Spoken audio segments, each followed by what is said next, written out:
Hey there, I'm Sal. Thanks for checking out the video. For the last couple months, I've been driving my new to me Audi A4 as my daily driver, and that car does a lot of things really well. It's smooth on the highway, quiet, and gets great fuel economy, things that kind of this truck doesn't do so hot. But unfortunately, I recently got a seized brake caliper on the car, so while I'm collecting parts to fix it, I reverted back to driving the truck all the time, and man, did it reaffirm how much I love this thing, especially the way that I have it set up. And it also kind of got me thinking, out of all the things that I've done to this truck, which I've done a lot, if I could only keep 5 modifications, what would those top 5 things be? Or, you know, if I got a new truck, what would be the first 5 things I would want to do? So it was a pretty easy list to make. I'm pretty happy with my top 5, and I'm excited to share it with you guys. So let's get into it.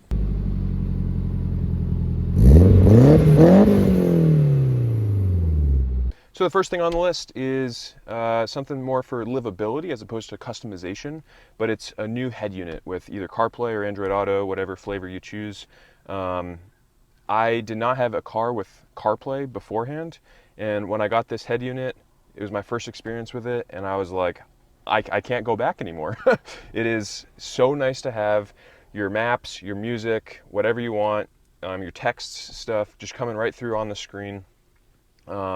And like I said, I was like, well, this is a non-negotiable anymore for me.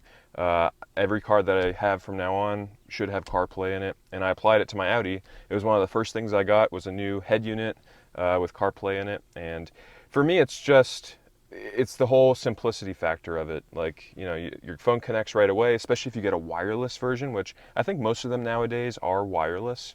But yeah, I have the Atoto F7, and it's served me really well. Unfortunately, if you go on Amazon, it has some like average reviews, not great reviews, but I've had 2 versions of it. I've had the wired version, and then I upgraded to the wireless version, and both of them have been pretty trouble-free for me. I have a few quirks here and there with it, like dropping connectivity, or if I turn on the head unit and then turn on my lights before the head unit's fully booted up, it kind of freezes up. Kind of a strange one, but other than that, it served me super well. There's plenty, as you know, there's plenty of other head unit options on the market, so shop around whatever one you feel most comfortable going for. I'll have this one linked in the description. But yeah, first thing on the list, some sort of new head unit to get wireless, Android Auto, or CarPlay. It just modernizes and kind of transforms the driving experience. Next up has got to be the wheel and tire package. It's one of the easiest ways to completely change how your truck looks, and I'm not knocking the OEM stock wheels. I think they actually look pretty nice, but for me, I just wanted to change it up. I saw another truck with these on Facebook, the Facebook groups, and I was like, I need to have those wheels. They're Vision Manx wheels. They're 16x8 plus 0 offset, and I'm running these Falcon Rubitrek tires in 265/75 R16s. I don't have any rubbing issues, which is great. I think if you stepped up to like a true 33, you might start running into some issues. But this clears the brake calipers fine with a 16-inch wheel. And yeah, the tires, I recently switched from the Goodyear Wrangler Authority tires to these Falcon Rubitreks, and I've been really happy with them. They just roll a lot smoother. They're more of a street all-terrain tire, and yeah, I've been super happy with it. But it's funny, recently my brother was trying to get new wheels and tires for his car, and he was like, I don't know, it's a lot of money, is it going to be worth it?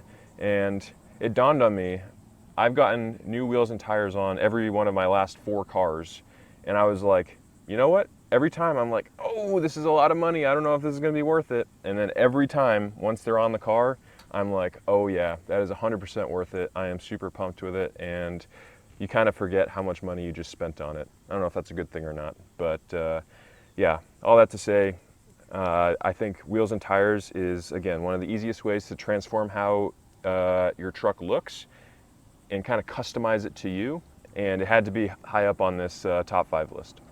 Next up on the list is the exhaust. This was something that I'd always kind of thought about doing, but I didn't know which options were going to be good or not. And I pulled the trigger on this MBRP exhaust, and holy crap, I am so happy with how it sounds. It's just the right amount of tone and a little bit louder, but it's not obnoxious. It doesn't really drone on the highway or anything like that. But like going slow through parking lots, especially with your windows down or pulling away from a stop sign, it sounds so good. Literally could not be happier with it. It's exactly what I was hoping for. And yeah, I've had a lot of people, I put up a video on, installing this and giving my first impressions, and a lot of people commented saying they had the same impressions as me. They absolutely loved it. So I would 100% recommend doing an exhaust. Along with that, you could kind of stretch forward and do like new headers and delete the cats and stuff. But I truly think this is a great dailyable exhaust setup here. I'll make sure that this is linked as well. And if I was building another truck, this exhaust would 100% end up on that truck.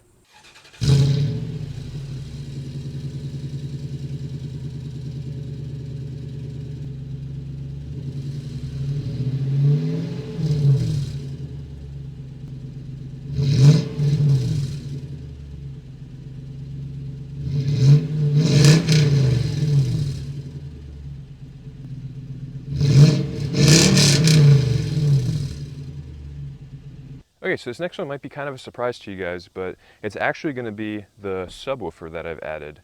The stock speakers in this truck are good, but they're lacking that oomph down in the low end, and it kind of discouraged me from listening to music. But then once I got my new head unit where I could play my own music, I was like, man, these songs just don't sound right. So I looked into all sorts of different options, and the cool thing is on the access cab, you can install, it's the Rockville RW10CA, I believe, subwoofer. It's a 10-inch woofer, and it fits under the driver's seat. I know if you have a double cab truck, I think there's like an air vent for the back seat passengers under the driver's seat. So I don't know if it works for you guys, but I think you can run subs like under the back seats or something like that. It's just gonna be a little bit different. But for you access cab guys, it fits right under the seat here. The seat can still slide forward and back. I don't know if you can see that from there, but this thing rocks you, especially being under the driver's seat. You really feel it in your butt whenever you got some good bass going. But I mean, it really fills up the rest of the truck as well. So you could even double up and do one under the passenger seat as well. And I've considered it, but honestly for now, I'm just happy with this. When I made the video installing this, I actually did this as well as the door speakers. And looking back, I think I would only do the subwoofer. I don't know that I noticed a huge difference upgrading the door speakers. It's definitely not the ones in the back. I would consider doing the ones in the front again, but not the ones in the back. Yeah, I think out of the two things, what I noticed more was the underseat sub. And again, I would totally recommend doing this if you have an access cab or figuring out some sort of under rear seat option if you have a double cab. Last thing on the list is actually the first thing that I did to this truck and one of the first videos I made on this channel, and it's going to be upgrading your lights to these Projector LED lights. And it's a little bit involved, the process to install them. It's not just plug and play necessarily. The stock headlights on these trucks, they're the normal halogen reflector bulbs, and you have to get in there and break off the reflector housing so that you can fit the LED projector in there. And again, a little bit intrusive, but my video kind of shows you how to do it. And hundreds and thousands of people probably have done this in the past and haven't run into too many issues.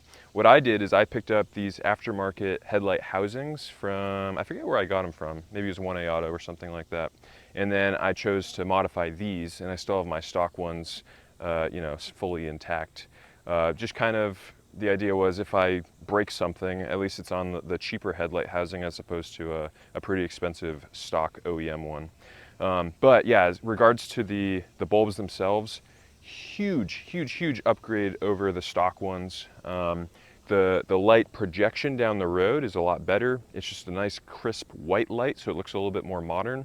And one of the key benefits of having a projector LED as opposed to just a normal like stick LED like you could put in other cars is that you're not blinding everyone on the road. The projector part of it, it's actually built into the bulb, and it creates a perfect cutoff line for when you're driving down, you're not blinded in oncoming traffic. So one thing about these bulbs, they're under $100. If you buy legit projector, like a legit projector upgrade for this, it's going to be hundreds of dollars for less than 100 for these, they way outperform what you would expect. But what I'm getting at here is because they're so affordable, I guess it's like the curvature of the lens isn't perfect. So you get this kind of color distortion right at the cutoff point. It's called chromatic aberration. And what it causes is that cutoff line to be like bluish, purplish almost. And at first, I was almost considering going back to stock because I thought it looked really ugly and people were judging me for having blue lights. But after time, honestly, it just kind of became normal to me and I don't even really recognize it anymore. I also noticed that like if you're oncoming traffic, you only see the blue if you're in that perfect cutoff line. Otherwise they look white if you're looking from above or below. So if you're like me and you are concerned about what other people think of your car, then you can keep that in mind. But yeah, I 100% recommend these bulbs. Unfortunately, whenever I link them on Amazon, the link keeps dying and then people comment on it and I have to update the link. So if it's not current, then you can just search like CO light LED replacement for, I think it's like a H11, don't quote me on that, but whatever size bulb on Amazon, it comes up. I think they're like roughly $70, maybe $80, but a lot of times they have discounts for 10 or 15% off or something. So you can get them pretty affordably. Like I said, you just got to take out that reflector housing and then you're good to go. Some people say when you replace your headlights with LEDs, it screws up your fog lights. I didn't run into that issue, and I think it's because these CO light ones specifically come with a resistor like in line for the wiring. So that's supposed to solve your issue. I don't know why other people are still having that issue sometimes, but from my perspective, this is a plug and play option aside from having to take out that reflector. So yeah, those are the 5 favorite things that I've done to this truck. I'm curious to know if you change anything on this list. Let me know in the comments if you'd add anything different or don't care for some of the things that I've done or I would recommend. But yeah, sorry for the slowdown in videos. Work has been crazy busy and it's only going to be getting busier. But yeah, I'm still here. I'm still hoping to get stuff out for you guys. And as always, thank you so much for watching. Thanks for subscribing and have a great rest of your day.